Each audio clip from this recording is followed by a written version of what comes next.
Hello, everyone, and welcome back to the Black Expat Experience, a podcast highlighting the lived experiences of Black expats, nomads, travelers around the world. I am Kendall Tyson, your host. I'm a licensed psychotherapist and a fellow Black expat. And I know that I say this every time, but it's always true. We have another great episode in store for you today. And I would like to welcome our newest guest, Christelle Pellecuer. I hope I said it correctly. Yes, hello. Hi, Christelle. How are you?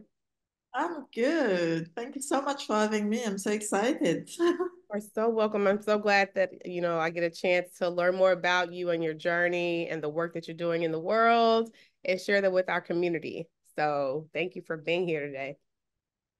Yeah, you're welcome. And I'm grateful too. Yeah. So I always like to give guests an opportunity, what we call like the elevator pitch, to share with us, something about yourself, introduce yourself to the community before we dive into the interview. Okay, so I'm Christelle Pellecuer and I'm currently based in Portugal, in Lisbon.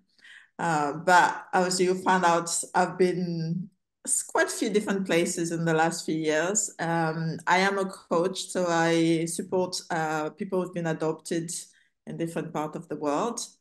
I am also a multidisciplinary artist, so I do film, fashion, writing, so anything creative really. And yeah, so that's who I am really. I love that. Thank you so much. So is one of the designs that you created what you have on?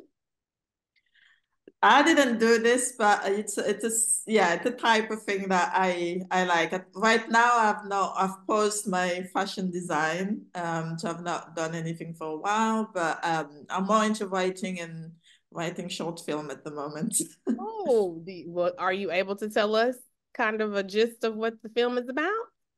Well, I've got three out there Oh, that wow. people can check. So a lot of it is to do with African history. So I've done a lot of project around historical African queens and kings, and I'm also very interested in African mythology. So around yeah, Nigerian goddess and goddesses. So a lot of my writing is around that. Also interested very much around identity, um, and yeah, and displacement. So, this is very much part of it. People going expat is around the displacement element. So that's part of us being an adoptee. I am very interested in what happened to people moving around and what happened to their identity when they are moving around the diaspora. Oh my gosh, I'm so intrigued already. Just some of the things that you're discussing really come up a lot because currently I work at an international school. And I come in contact with lots of different people from all places and backgrounds and cultures, which is one of the absolute most things I love about living abroad. Is just the intersections of so many different people, yet the similarities that we have in our lived experiences. And so to hear the work that you do, the things that you're interested in. I find some commonality there as a creative individual as well. I'm wondering what does engaging in your art, not even what, how does that help you like process things that happen in life? Oh my God, it does help immensely. I think if I didn't have my heart, I'll probably struggle a lot more than I have done in my life. I think it's just an outlet where you just express yourself. And I think because I was adopted, I was 10. So I was old enough to remember my past, but at the same time, I didn't have the word to explain to people what I was feeling because that separation from your birth family to this new family, you don't even know who they are. So you Right. get through so much emotions during that period. So I think writing has always been my outlet since very young because that's how I was expressing myself, kind of just writing. It might not be linked to how I was feeling at the time, but just writing whatever was coming from my mind and put that on paper has been really useful. And as I grow up now, I think, you know, my African side is very important to me. And that's why a lot of the work I do in the creative space is always linked to African history and African culture, because it's so much ingrained in me. And it's the only way for me to link to the continent, because I'm not there. I Yeah. wish I could be there more often, but that's kind of the link, and to maintain that connection has been very important for me, for my heart. So it's been therapeutic, and also the creative side of like creating, and just not having to think about what is happening in the present moment. If it's a struggle in life or challenges, it just gives you an outlet to just escape in a way, I think, with the creativity.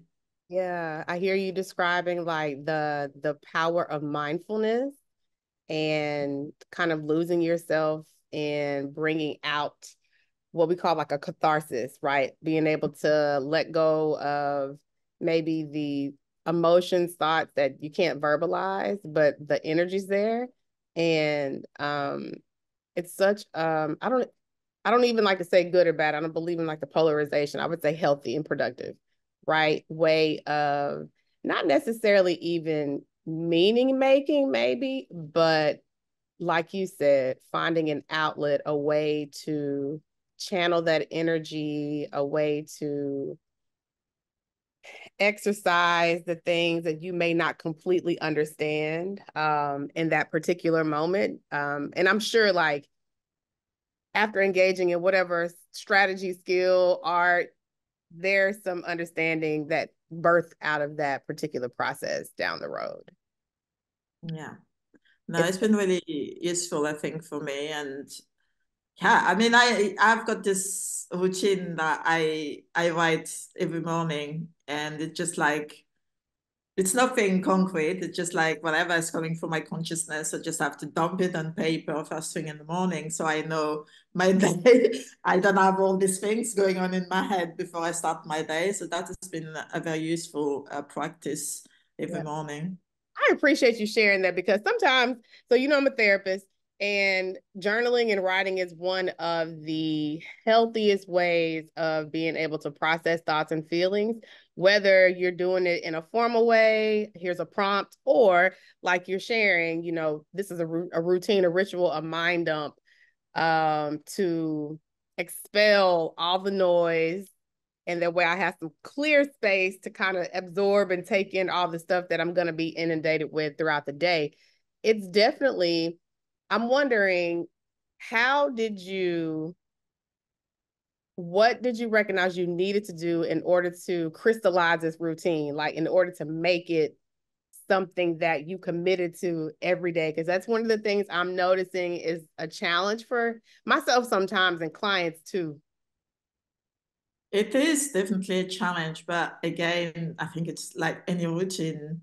It's a struggle when you start. Yeah. Um, And when I started, I mean, now I do 3 page in the morning, and I have to do this 3 page, and then I can stop. But I know when I started, it wasn't 3 pages. It might be 1 page, and then I give up, and I might do once a week, not every day.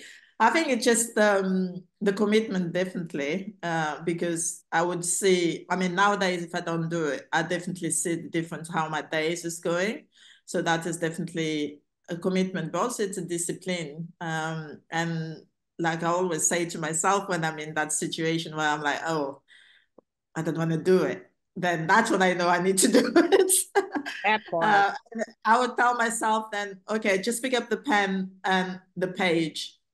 If you've written a couple of lines, it's fine. But what I found out very often is when I start writing, it's just so much coming out. So I don't even have to worry about, oh, I don't have anything to write. I think it's just that 30 seconds of picking up the pen and the page and start writing. So I think it's just telling yourself, oh, you don't have to do 3 pages. Just pick up the pen and page and see whatever happens. And at least you've tried. Yeah, I appreciate that. It sounds like the name of the game is consistency. Oh, yes. Discipline. Consistency plus discipline will get you the progress. You know, people often talk about motivation, motivation. And I'm like, we are a lot of times not motivated to do things that we know are beneficial. It is when discipline kicks in, when you don't want to, yet you know there's a benefit on the other side of this painful or in this moment, this thing that you're trying to push away. And Yeah. so you say that you support adoptees, you know, through coaching. So I can only imagine like the level of discipline that you're having to share with the people that you support when it comes to engaging in the work that you're doing. Yeah, and I think for me, this work has been really useful because I kind of do some of the routine or the modality or the exercise I tell my client to do if I don't do it myself. So for me, it's Exactly. has helped me as well in that sense because I have to be a lot more disciplined than before I was doing coaching because yeah, nobody's gonna believe you if they can say that, oh, she's not even doing what she's asking me to do. Like what credibility? Yeah. Yeah, that has been useful, but I think this work is, I mean, everybody is going in a different, it's with adoption, we've got similarity in our lived experience, but everybody process the emotion very differently. So all my clients are never, it's never the same. So it's very tailored the way I work with my clients because none of them are the same place. And also I don't do any therapy. So it's a very fine line between coaching and therapy. Yeah. So in terms of, I normally ask my clients to at least have processed some of their emotional side with a therapist before working with me, because at least if there's a crisis around their emotions, then I can refer them to their therapist. Yeah. All the work I do is more around how they're gonna go from where they are now to where they would like to be in life, any area of their life. So I don't deal very much into the side of therapy at all and the deep rooted cause of why they're feeling the way they are. But at the same time, I've been adopted and have the lived experience. I can also sympathize and empathize with some of the things they're going through. So we can still talk about it, but yeah, I would have to refer them just to someone else who's got certified as a therapist. Yeah. I appreciate you offering that distinction. I think that there's a space for coaching depending on, you know, what the matter is. And definitely, I think everybody needs to be in therapy. That's just my, you know, personal and professional opinion.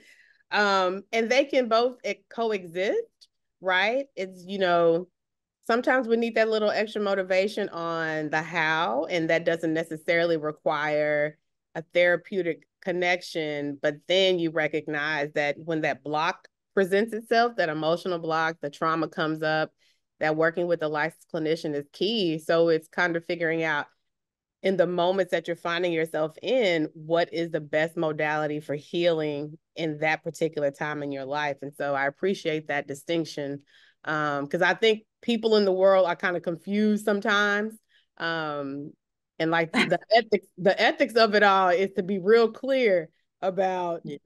where like the boundary is as far as, you know, support and stuff. So Yeah, I mean, I mean, for me, it's very clear, I suppose, because I work on it. It's, you know, for me, therapy is about processing your past, whereas me coaching is processing where you're going in life, so the present to the future. And my work is a lot more around the individual potential.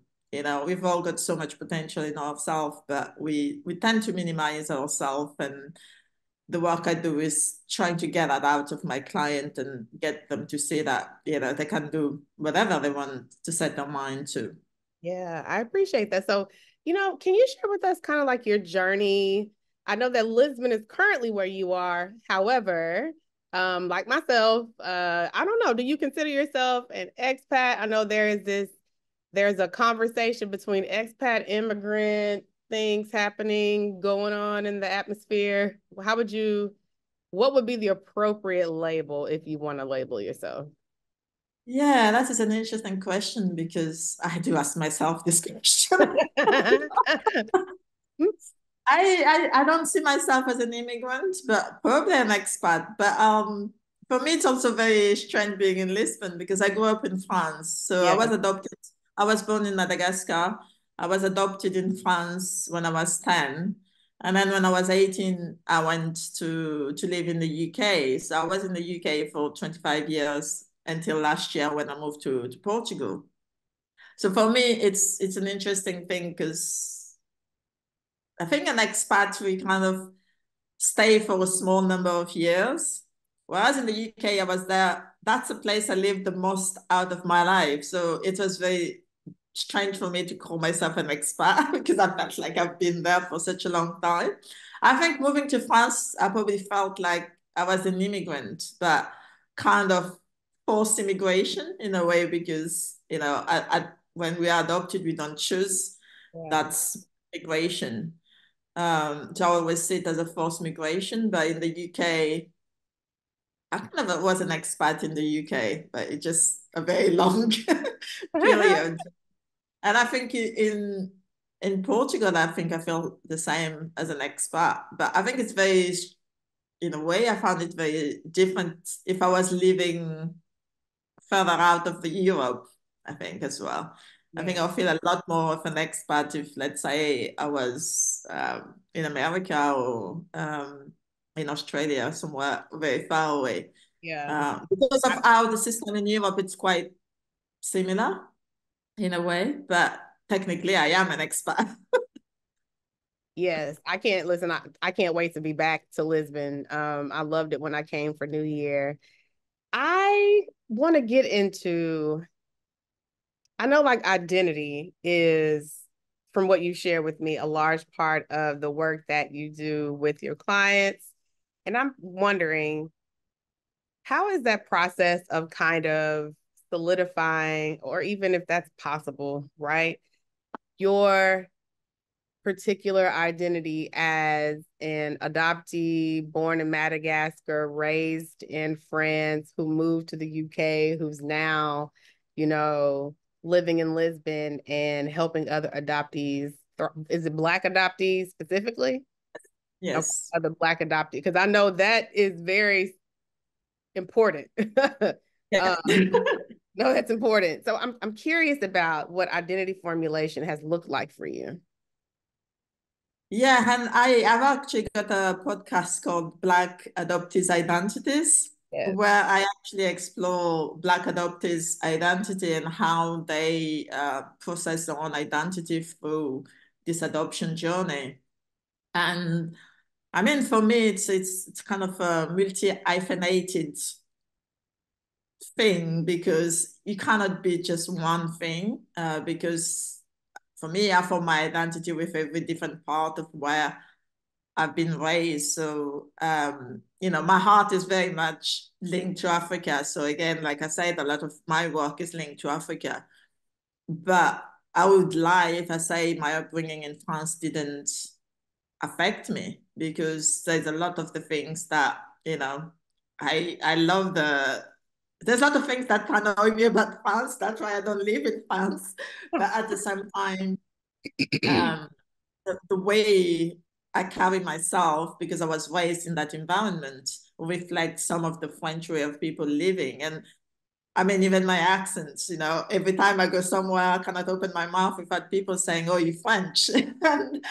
And I cannot take that away from me. So I have to add, it's almost like piecing a puzzle together. So you have to take little pieces of, I've got a little piece of the puzzle from France, a little piece of the puzzle from Madagascar, a little puzzle probably from the UK because I lived there 25 years. And even if I don't want to admit that I've got some British way of the way I carry myself, I've picked it up along the way.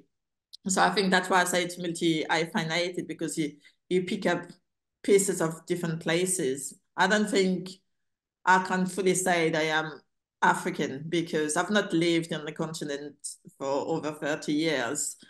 And, when I go back to Madagascar, I clearly say that I am not the same as everybody else who's lived there all their life, because I am out of the traditions. I don't know how to speak the language. I don't know. I've missed out on so much being away from that life. But at the same time, I cannot fully embrace, I couldn't say I'm fully French, because there's also all those pieces I've taken from Madagascar and from other places I lived in.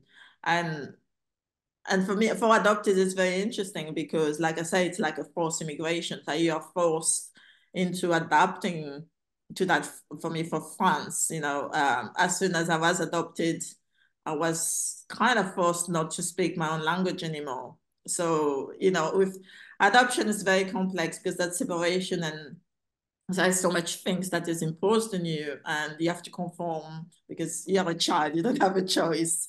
So language is one thing, names is another thing, and this is a very big part of identity. And a lot of adoptees, as Christelle is not my birth name, so it's as part of your identity. How do you connect? Because for 10 years I was called something else, and then you get adopted and your name is changed. So your whole identity, you have to adapt to this new name. And it's kind of like, now it's that split identity. Who am I? Am I this old name? Am I this new name? And it's kind of like, well, now as an adult, I could revert back to my old name, but at the same time, that would be really strange because I've known myself as Christelle Yeah. for so many years. It would be really strange for me. So it's that strange identity formation that you have to pick up different part of the different places and the environment where you were raised and you lived. So yeah, I call it different part of the world. Wow. So I have chills just listening to you share such a poignant experience. You know, obviously I'm not an adoptee, so that particular I can empathize, but I'll never fully understand. And I keep thinking about just how confusing life is, being raised through your family of origin and being able to choose to go wherever you want to go, right? And I I don't know if it's appropriate to say that I commend you, or because I don't believe like kids should have to be resilient. Um, I feel like I'm losing words, but I have feelings Yeah, that no, I hear you. And it's hard. And even, me doing the podcast with adoptees, it's heavy. Even for me being an adoptee, I found it quite a heavy things to process, because every time I speak to an adoptee, I think I know it all. And then every time I discover, oh my goodness, the things that people have gone through. And, just to give, and a lot of people don't know this, but for adopted people, it's 4 times, the rate of suicide is 4 times higher than non-adopted. And we don't talk about this because such a confusing, people don't know who they are. They get confused and especially during, teenage year, where you're trying to find who you are. And a lot of the adoption is closed adoption. So you don't have no information about wow, your, all this information about your past has been wiped out. You wow, can't even get some people can't even get the original birth certificate. Some people are stateless. The thing that I keep hearing, because some people have been adopted when they're young and their paperwork has not been done properly. So they finding out adult that they're stateless. And then there's some adoptees who their parents have never told them that they were adopted and found out when they're adult. And that's create even more issues around your identity, because you've lived all your life thinking you are this person, and then suddenly you tell this adult person that, oh, actually, you are not our birth child, child, or and then you have to think like, who I am, who am right, I? the crisis. So it's a lot for some of those people. And like birthday, Mother's Day are a very difficult time for adoptees, because a lot of adoptees, like I said, their name have been changed, and sometimes the date of birth have been changed. So some of the adoptees don't even know how old they are or when the birthday is really. So when it comes to that period, but also it's kind of a reminder or like children who's been given away when they're at birth. That is a constant reminder. When it comes to your birthday, you know this is the time you've been abandoned. So that abandonment wounds and the loss, this is the things that us adoptees have to live all our life, because that's whatever, it's that rejection and abandonment it's one of the biggest wounds, because whatever there is, you lose a job, you break up from a relationship. That's constant reminder. Here we go again. This abandonment, this rejection. So it just wake up that wound inside you, and that's why it's so important for, I mean, like we say, for everybody, but I think for adoptees to go through some kind of therapy, because there's a lot to process. Yeah, I can imagine. Just it's heavy hearing what you're sharing. And I had an idea, but I wasn't clearly aware, not being part of the community. But I can really see how community and consistency and chosen family is really going to be, I would imagine, what we call a protective factor to reducing, suicide rates, or helping people feel more of a sense of belonging, like increasing their levels of acceptance, working through their attachment challenges that everybody, struggles with. And I just want, I just, how do you care for yourself as you kind of re-engage with this? In my mind, I hear the word trauma. I don't want to say that's what it is, because I don't want It to is a speak for trauma. you. And I mean, this is the thing, because I think adoption is very misunderstood by society, because we as adoptees, we are lived in that process. We are told all the time you have to be grateful. Someone have saved. What? I'm sorry. This is a narrative that is being going around. So, and we are, yes, we are grateful in a way, because we have given a different life. That's, some of us have lived in poverty, and maybe the family was not up to look after our children. But at the same time, the trauma is never recognized. So yes, we could be grateful, but we are traumatized, because Right. that separation from a mother is a traumatic. Any child who's separated from their birth mother, and people say sometimes, oh yeah, but it's a baby. It's a baby. They won't remember anything. No, they do, because there is that bond during in the womb, the former bond with the mother. So that separation, even from 1 day old, they feel it. So it's a trauma in itself, and also most of the adopted don't give a chance to grieve that separation and that loss of their own family. So there is that grief that you keep carrying on, and we don't deal with until what we call in the adoption space coming out of the fog. So Mm, you live in this fog for the rest of your life until everything just explodes and realize, oh my goodness, I was been living in this fog and it's not actually how it looked like. And that's when all the identity crisis come out. yeah. And that's when you deal with the emotions and try to understand who you are at that point. But yeah, it's definitely a trauma. And there is we call it a disfranchise grief, because society doesn't actually recognize that adoption is a grief. But I think that is a useful term for adoptees to know that, okay, yeah, it is, although society doesn't recognize it as a trauma, there is some kind of way to say that, yes, what we're feeling is valid. It's still traumatic. And people also forget that the reason a child has been adopted is because they probably have gone through other trauma even before the adoption itself. So for me, it's a trauma on top of another trauma. Right. And the problem in a lot of the adoption, it's changing slightly depending which agency it is, but children are not always offered the support, or the family who's adopting are not always offered support. So in my case, I didn't have any therapy until I was adult. Wow. So, nowadays, some agency provide that support for the child when they're arriving the family, but it's not an automatic thing. And that's where the mental health and is coming up, because we don't have the support to carry us in our journey. Yeah. Oh, wow. It's a lot. And It I is. just, I think we all have things that we contend with in life, right? And it's challenging to start life with already a compounded experience that you didn't choose.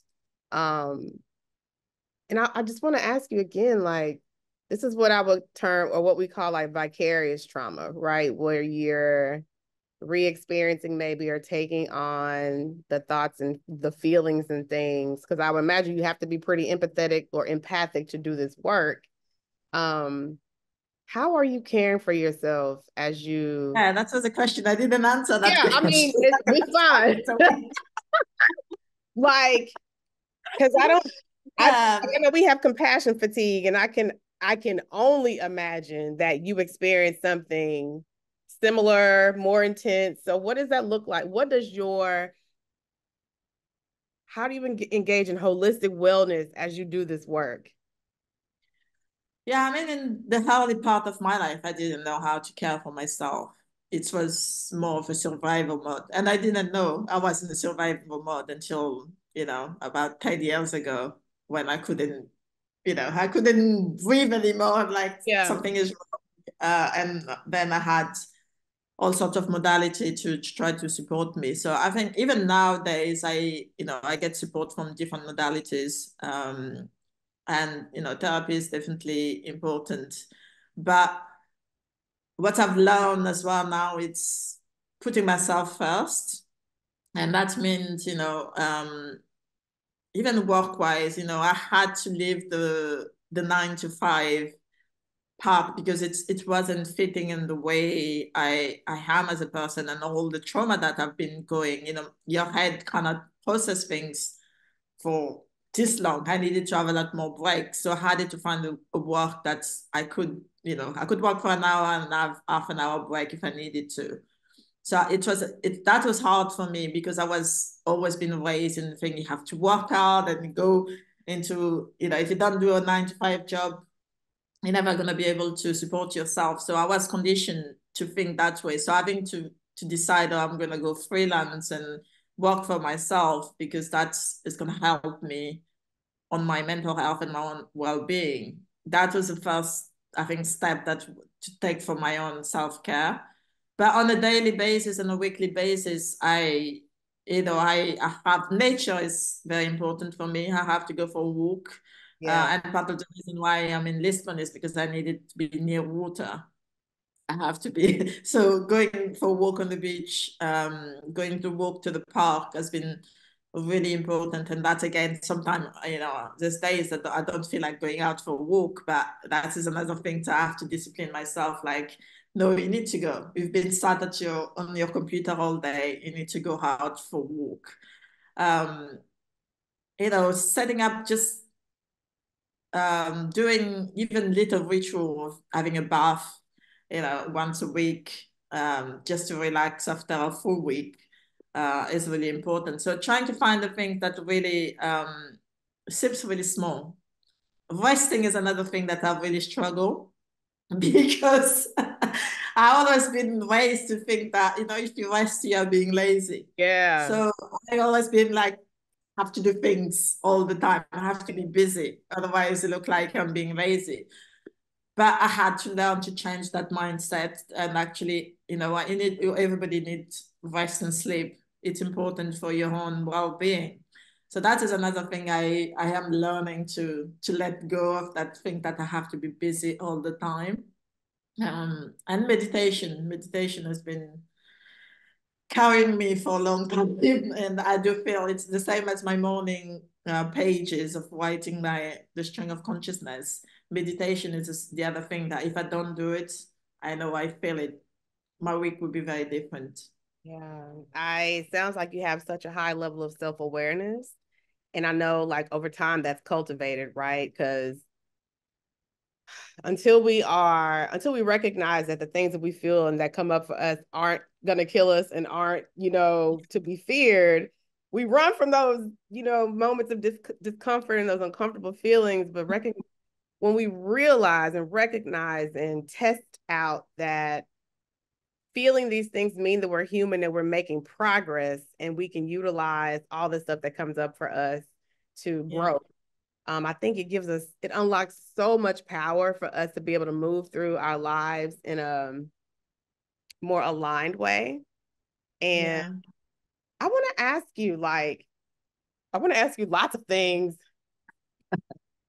I'm just really intrigued right now. Oh my God. I didn't know, I should have said that about self-care actually is another thing was really important for me, which has been hard because I Yeah. was a pleaser all my life. And I think a lot of adoptees, because you have to conform to a certain lifestyle of the people who've adopted us, we just conform, not to try to rock the boat. And the thing that I have to learn is to say no. You know, people probably, and this is something this has been hard because people have been holding on to my whole self-wish to always say yes, yes, yes. But now when I say no to people, they're Right. a bit like, what's going on? What's wrong? I think you got boundaries. Yeah. You know, and having to learn to put myself first, I am now much, it's a lot easier to say, no, I don't feel like going out. I don't feel like meeting up today. But sometimes people don't understand that. And that is also very hard because it's then suddenly like, oh, am I being difficult because I've been saying no to people? But actually, you have to remember, no, you know, you've done things for people all your life. Now it's your time to take care of yourself. And if you don't feel like going to a place because the only reason you're going is to please someone else, then it's definitely enough. So that has been really important. It is learning to trust your intuition. I hear you're saying trust your voice, use your voice, and recognize that you have an opportunity to like grow into who you're exploring yourself to be. Because as I hear you described as a child having to conform to the family that, oh man, I feel like I'm gonna cry. I'm like so emotional right now. Oh my God. I'm not trying to make it about me. I'm not, I promise you. Just I work with kids a lot and I know how important, and as you've already said, in the adolescent years, really trying to individuate and who am I and what makes me happy and what do I want to do in this world? And I'm not saying that you can't find those things if you don't have certain pieces because you always can. It just will be different. But when I hear you say like having to conform, the word that keeps coming up for me from a family that chose you, it makes me feel like I feel like the fear.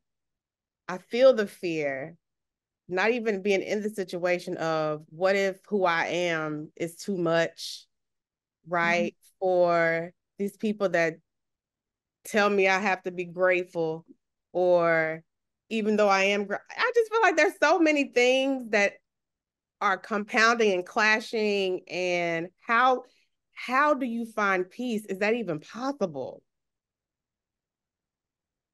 I think I am not more at peace now because I was able to accept myself. I've been able to accept the situation that, you know, there's things that it was out of my control. I didn't have choice in that journey. Forgiveness as well, you know, I had to forgive myself for, you know, for minimizing myself, making myself small, never saying anything. Um, Forgiving my adoptive family, forgiving my birth family, you know, all the people who have made decision for that journey. Um, because, you know, if you've got this anger inside you, you can't live your life.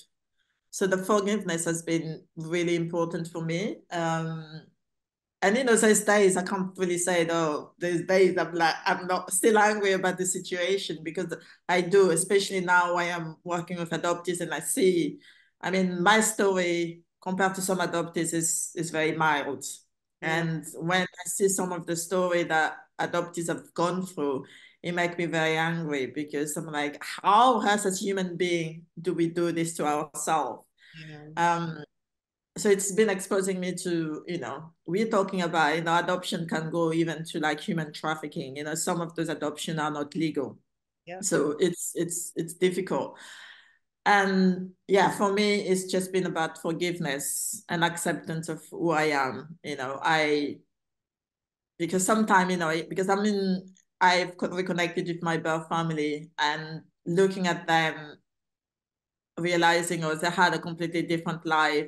I've missed out on all those things, like my niece, I'm in contact with my niece and she's just 25 now. And I realized like I've missed out of all her upbringing, how she was raised and all that. She's just an adult now. So she's like a stranger to me. So things like that for me sometimes is like I've been taken away from that. There's things like when I first gone back to Madagascar and reconnect with my family, my uncle didn't even know I was adopted. And that was really hard to, and I don't know, and this is the problem because as adoptee, we just get piece of information. So to this day, I still don't understand why I was adopted or who made the decision. My mother passed away, and there is a path where I was left with the Catholic missionary in the village. And from there, I was adopted, but it's not very clear how or who made the decision. So there is all those things that you have to forgive the people who are involved in that environment, because otherwise you keep carrying this heavy baggage all your life, like saying like, yo, my family abandoned me. This Catholic missionaries, just sold me out to some white family in France. Your brain, it's too much for your brain to carry. So you have to let go to be able to find peace. You have to let go some part of the story. And also it doesn't help you. And that's part of the things that I with my client in coaching, that's what I said, you need to get rid of that story is holding you back. You Mm. need to create a new story for yourself. Yeah. You need to be whoever you want to be from now on. That adoption story doesn't have to hold you back. You have to use that story to as a stepping stone to where you want to be, but don't allow this story to hold you back and get you stuck where you are right now, because we've got so much potential. Like I said, we've been conforming, we suppress that potential. And that's what I try to get out of my client, is trying to be like, you can be whoever you want to be. There's so much more inside you than your story. But I know it's not an easy, it's easy to say, but having to Yeah. let go of all those anger, you know, the loss, the grief, and everything else that is, and all those things, all those emotion is heavy to carry. So at some point, we have to learn to let go. Yeah, I hear that. It's kind of like it's a piece of the puzzle.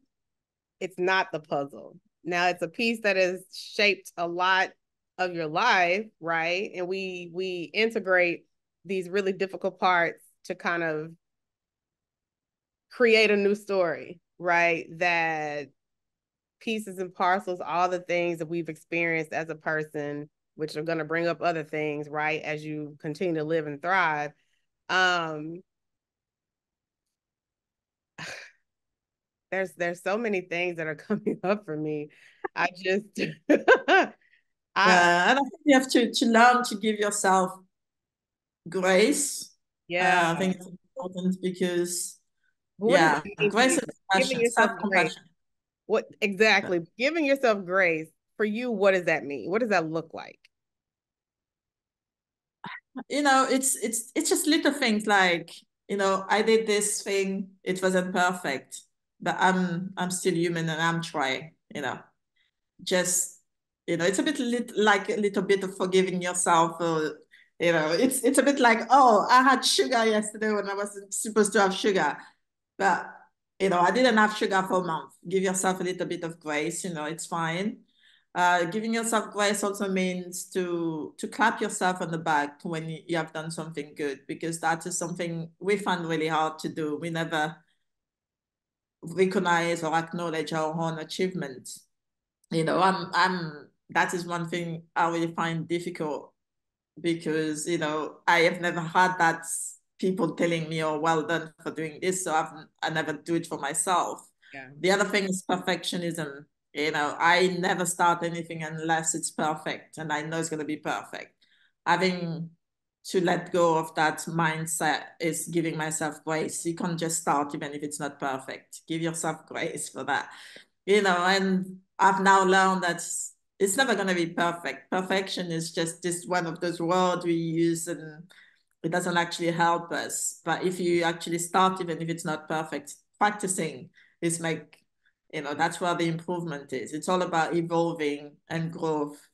So Right. that is part of giving myself grace, not waiting for that perfect life and to live. Right. I think it sounds as if you're saying recognizing that the one you have right now that you're in the midst of crafting is the biggest opportunity. And so I'm really curious about just hearing the things that you're sharing. What would you say is one of the most impactful things, that has influenced your life? Wow. I think I would say it's probably because I had a daughter very young, so I've got a 25-year-old daughter. What? And I'm not even gonna ask you how old you are. I know, we don't do that. and asking a black woman, I to think having drive. her has saved my life in many ways because, I was still kind of a child, having another child. But I would say that, with all the things that you go through the adoption, having all these emotions coming through, I think having my daughter at such a young age, that gave me something to hold on to. And I had it to survive for someone else. It wasn't just about me anymore. So even though I was maybe struggling in one way and kind of suppressing other things, but at the same time, having my daughter give me the why of why I was living at the time. So I think that's probably been a big impact in my life. And even today, I mean, we're very close and she looked like my own teacher because she's so much mature and she's so self-aware about herself that we always have this bounce back conversation and she sees things that I don't always see and I'm like, okay, you're right. I have to change my mindset. And she always picked me up in my mindset, for example. And I'm like, yeah, okay, you're right. Like, Yes, exactly. So I think, yeah, having her has been very impactful and I am very, very grateful that I have that connection with her. yeah, thank you for sharing that with me. You've spoken without me formally asking about how your mental health has evolved over the years. You brought lots of things up already. I'm just wondering, you shared earlier about the statistics of 1 in 4 adoptees, dying by suicide. And what are some of the other common mental health challenges that you're recognizing in the population that you support? And what does prioritizing your mental wellness look like too? Yeah, I mean, there's so much going on, I think, with people. Yeah, there's definitely a lot of us suffer from post-traumatic trauma. And the problem with that is not everybody has been diagnosed formally. A lot of us walk around, and I'm part of it, I believe I have that, but I've never been diagnosed for it. And actually, if people were diagnosed, you will explain a lot more of people's behavior. And I feel like a lot of adopted, and because it's not recognized as trauma, this is the issue in society. But I do feel adoptees should be monitored in terms of their mental health along their journey into adulthood, because no matter what, that adoption journey is going to affect them mentally at some point in their life, because there's too much emotions involved, and a lot of this emotion has been suppressed over the years. I definitely went through a lot of depression in my 20s. I've had, time I wanted to take my own life, and anxiety and fear is still quite prominent in my life. You know, there's way I manage it. I don't try to stay in that. I try to feel my emotion a lot more. I think that's just the thing because, you know, all my teenage years and my 20s, I suppressed the emotions. I didn't want to feel them. So I used to numb myself. And I didn't realize that's what I was doing. Because this is the thing, it's so unconscious most of the time, we don't realize what we're doing. But I've realized that I was numbing everything. So I wasn't feeling. So now I've got to relearn how to feel. So every time there's an emotion, I have to try to feel what this emotion is. Because I couldn't even label emotions for a long time. I couldn't say what I'm feeling because I was numbing it. So all the emotion, whatever emotion was coming through, I couldn't tell you what I was feeling. Yeah. So now it's having to learn, first of all, what this emotion I'm feeling is, and having to let it go through your own body. And I'm not saying to keep it, to try to hold on to that emotion. It's just having to feel it and let it go. Um, Right. so that has been, yeah, a big journey of having to feel. Really, disassociation is another Yeah. struggle for a lot of us because we've disconnected so much that we, you know, unconsciously we just leave our own body sometime. You know, I still do it sometime, especially when I'm in a large crowd. I just, you know, my friend are always like, where are you? You've lost it, you know, and they like waving and I'm like, oh yeah, I'm here. Yeah. But unconsciously, yeah, I disassociate with my own body. And that is, you know, people don't always understand what that means if you don't know, if you've never had that. But it's, yeah, that's a very common thing that we do. Um, yeah, I mean, there's, you know, there's a lot of adoptees who suffer from bipolar Mm. um, as well. So it's, yeah, there's all sorts going on. But definitely, I think the post-traumatic disorder is definitely there. Yeah. Yeah. Thank you for elucidating us on that. I can hear it's all the trauma, most trauma responses related to the abandonment, related to the identity, I think crisis or exploration. Yeah. Um, And just the attachment is a big yeah, issue yeah. because, you I can know, we've been removed from our mother for such a young age. So we don't know how to have a healthy attachment to mm, people. And a lot of adoptees struggle with relationships because of that attachment yeah. issue. So sometimes we are codependent. Sometimes we completely, you know, don't trust people and we reject them even before That's an anxious anything attachment happens because we don't want to be rejected. So or we're going to do it. avoidant. Right. Right. Right. And then some of us are very avoidant. So, you know, that attachment is definitely not very healthy. And that's one thing we all have to learn to readapt. Yes. I wonder, have you been able to, it just makes me think like that for people specializing when it comes to like therapy and mental health and trauma treatment in Black adoptee populations, working with you, as a coach, and because it is a scary thing once you are trying to learn something new, that Mm. day-to-day adoption of those routines and testing the what you might have thought was impossible, but being able to recognize that even though all of these things have occurred to you, have happened to you, you're still here at this point today. So there's something internal that you can tap into with the right support, community support, environmental support, government support, all the support to move forward. And so I'm curious about what do you feel like in this moment you're proud of? Ooh, that's a that's a good question. Um, I mean, yeah, that's a difficult question to ask someone who's wanting to be perfect all the I time. hear listen, I hear you. I understand it more than you know. No, I think, you know, there's things I've been tried, you know, things like going for university with, you know, I started university, my daughter was 3 months old and Wow. working, and then working full time with a baby and doing my master while working full time and raising a baby. I have to be proud that I managed to go through that. Yeah.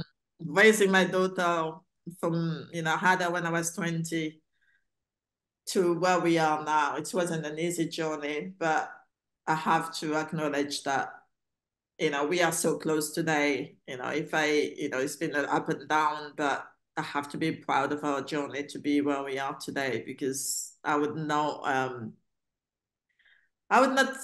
be who I am today if our relationship were not where we are now. So I'm definitely proud of our own journey, but also my own journey.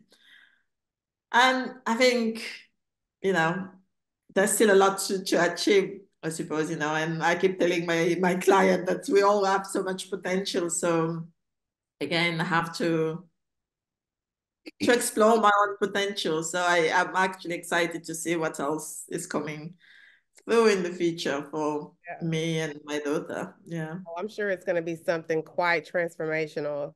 Um, what do you hope to be an advancement in the community of Black adoptees? Like, what is a positive change that you hope to see happen? I mean, my ultimate hope would be the adoption system doesn't exist, but I don't think that will ever happen. My hope is somehow family will get themselves together, that they can raise a child even if the mother or the father cannot look after that child, that, you know, that family is important, that people can still look after their own somehow, even, I'm not saying there is no issue, because I've also interviewed adoptees who's been for kinship adoption, and Right. there is issue there as well. So I do recognize that, but I still feel that connection with your own family is still important. And despite, the whole narrative is about giving a better life to a child, there is still a lot of things going on in the adoption space that is not for the interest of the child. Yeah. And my hope is that if the system is going to carry on, that a better process are implemented in the adoption space, that it is definitely for the interest of the child. In America, I don't know if you're aware, but people spend about 30 grand for adoption to adopt a child. And when you think about that amount of money, why can't you give that money to the family to support that child themselves? So sometimes it's not always about the interest of the child. And there is a big industry beyond adoption. Mhm. Maybe not so much in Europe, because the law are changing in Europe, but in America, definitely it's still um, a big industry. And It's in always Europe, above board. in France at the moment, there is a big campaign from adoptees who have been illegally adopted, that the French government to apologize and recognize what has been done to this now adults, but it's a long way to go. So my hope is people find peace, and children I that cannot be with their family find a place where they can be looked after for their own interest, not for something else. Because people adopt for all sorts of reasons, and most of the reason, infertility is one. And one thing that I always push, and my hope is everybody who adopt will have gone for their own healing Yeah. before adopting a child, because it triggers a lot of things when you have adopted a child and then realize, oh, you still want a child of your own. You haven't processed that part of you, and that's create a lot more issues for the child, because that child is going to be a constant reminder that he couldn't have a child. Right. So That's too much. No child. yeah. So my hope is people have done the work that they need to do before bringing a child in the middle of all that, because it creates more drama for the child than anything else, and they don't need that on top of their own trauma. Right. I'm wondering why that's not a requirement. Well, as you're describing like how parts of the world or the industry or the community doesn't see it as a traumatic experience, I can understand why they're not looking into the systemic nature of help and support. I mean, because you made a clear point that makes absolute sense. Instead of spending $30 to purchase a kid, how about we provide those resources to the family to help them get back on their feet or stay unified and be healthy together? And if that's not the case, I know like Black people in America tend to do a lot of kinship adoption. It's just a lot. As we're nearing, toward the end of the interview, what does continued purposeful work look like for you? What's my future work, you mean? Is that? I would just say continued purposeful work. Like, what does purposeful work look like for you? I think for me, making an impact, it doesn't have to be in the adoption space. I don't know. I mean, I don't stay in the same work for a very long time. I've gone through, I worked for 10 years in education. So I was in higher education for a long time. And that's when actually I came to Beijing. Okay. You Yeah, I came to Beijing, yes. did. But it was a long time ago. That's when they were building the bird nest for the Olympics. So Oh, that's when a was long that? time ago. 20. I don't even remember when that was. Yeah, 2020. 2008 or something like that. Okay. Fortunately. Yeah. Awesome. So I work in that space, and then I left that to become a makeup artist. So I was working in fashion for about another 10 years. And then I left that to work with community in the UK. So I was doing a lot of work with African and Caribbean community, teaching about African history. And then now I'm in the adoption space. So who knows? I don't know which space I will be. I seem to be I keep telling people that because I've been boxed up for so many years for the adoption, that now I feel like I cannot be boxed up. So if I feel like my time is done in one area, I just move on. So I don't know if I will be working in the adoption space forever, but at the moment, that's what it is. But whatever space I'm working, I do hope that it can make an impact to people. Right now, my purpose is to provide the space for Black adoptees to show their voice, so to amplify their voice, because people are not aware of people's story, and by amplifying that voice, hopefully that will make change into reform and laws around adoption. Yeah. Yeah. So yeah, whatever it is important for me that it make impact. But the other part is no matter what I do, I always have to do the creative side as well. Because that is, I think it's so ingrained in me. I think I can't be me without that creating something. And I Yeah. think part of life is about creating, it's creating as well. So and that's why I feel like, whatever you want to do in life, you can just move around. You don't have to be tied into just one thing. Because I Yeah. think this is what trip us up as well, because a lot of us think like, oh, I've got one purpose in life. So what you find, one sector, It. we kind of box ourselves into that space because, oh, I found my purpose.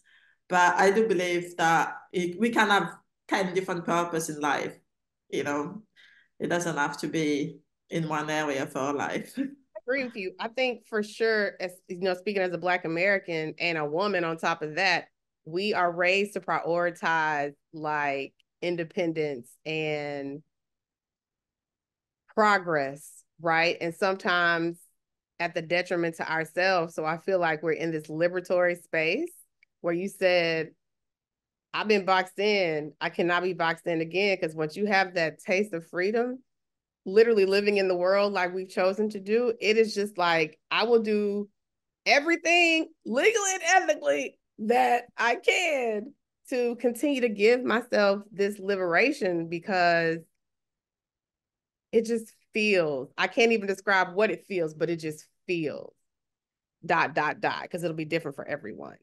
Um, I want to ask you like one or two more questions, and this one is as you engage in this work, as you move through this journey, as you provide support for other Black adoptees, I'm wondering, what are you learning about yourself and continuing to accept about yourself along the way?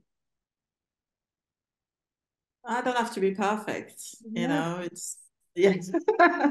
Because like I said earlier, perfectionism has like haunted me for a long, long time. And I've stopped me from doing things that I could have done, if I wasn't afraid to be perfect. Mm. So yeah, that has definitely been a big lesson, that actually nobody's perfect. I don't have to be perfect. And I am I am enough. I think that is the other things that it's been a big lesson.